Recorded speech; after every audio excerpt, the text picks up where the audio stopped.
Hi everyone, I'm Katie Brennan. I'm with Fisheries and Oceans Canada at the Bedford Institute of Oceanography, and I work in Catherine Johnson's Zooplankton Lab Group.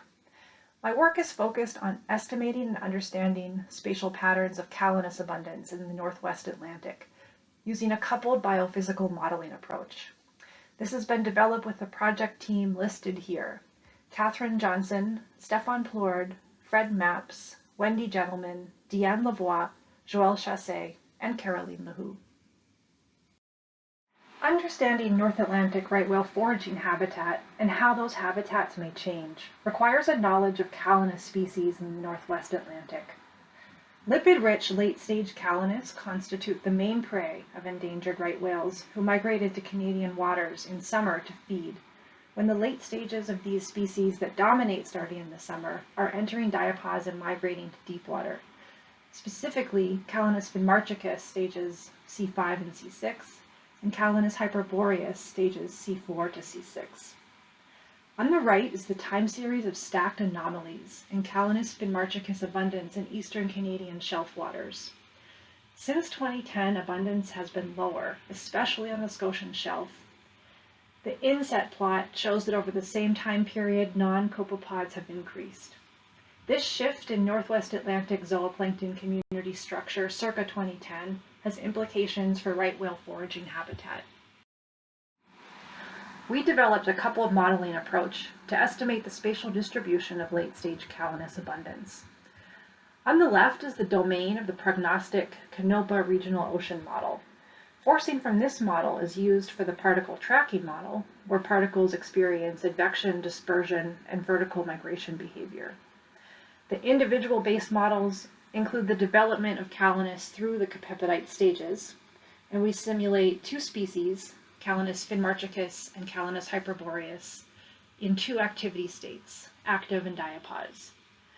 The model products are the monthly average 3D abundance, split by species, activity state, and stage, or summed as total late-stage Calanus, which corresponds to the prey of North Atlantic right whales.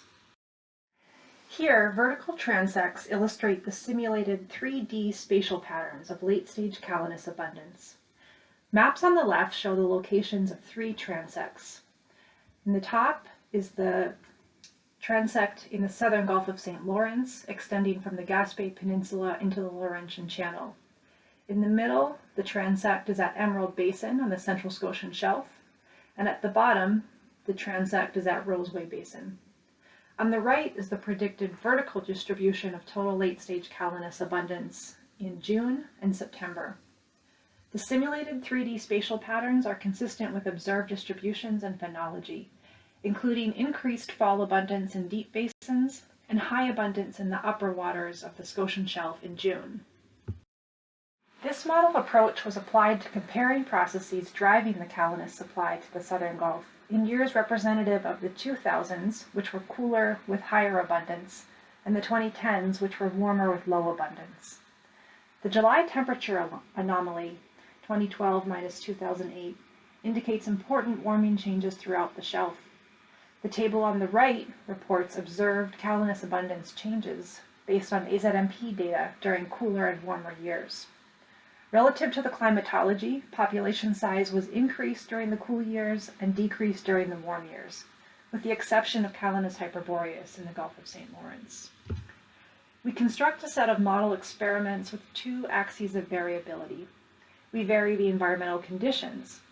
Cool year is the model 2008 environment, and warm year is 2012.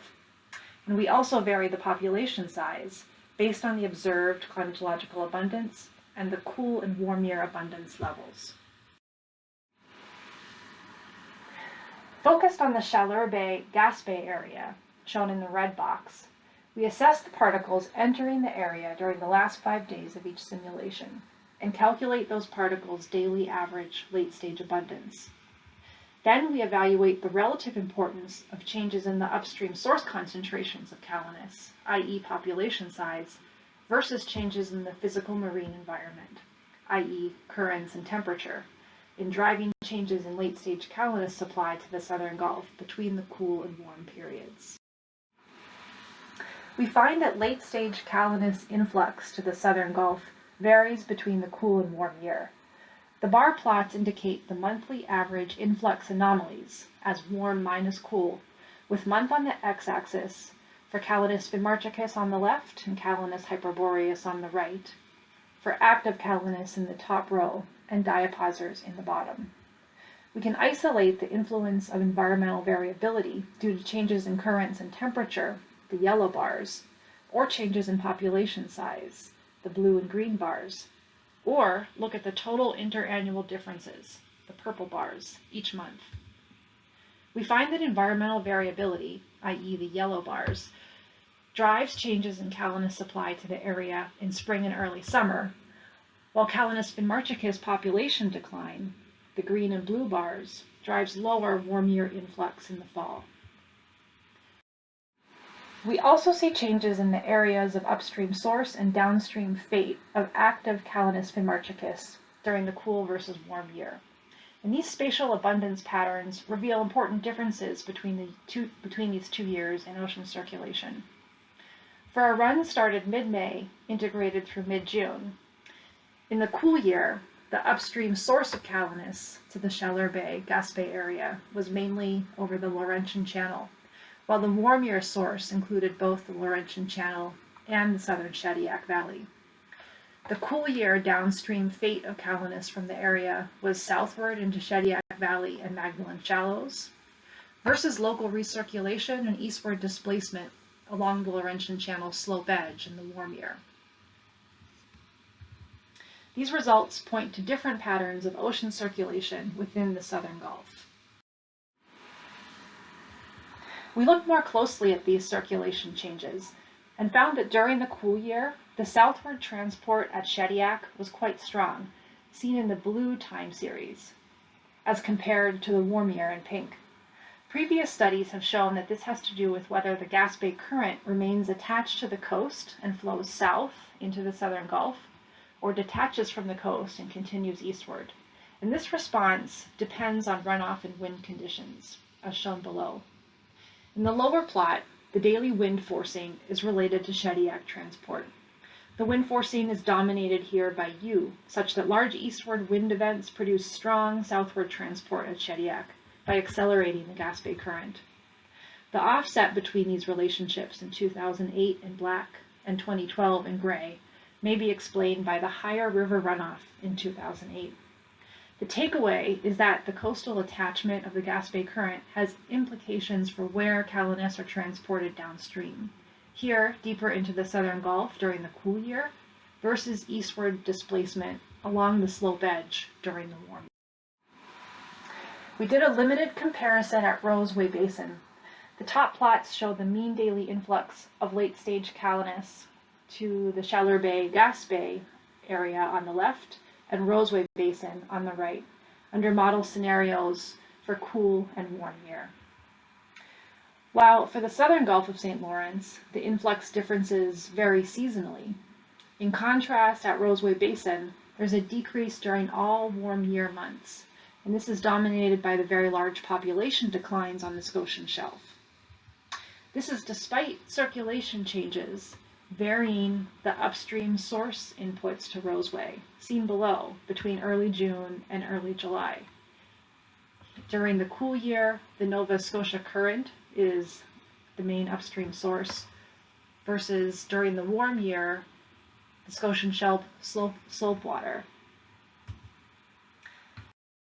To conclude, we found that drivers of changing supply in late-stage Calanus to the Southern Gulf vary between the cooler, high abundance 2000s versus the warmer, lower abundance 2010s.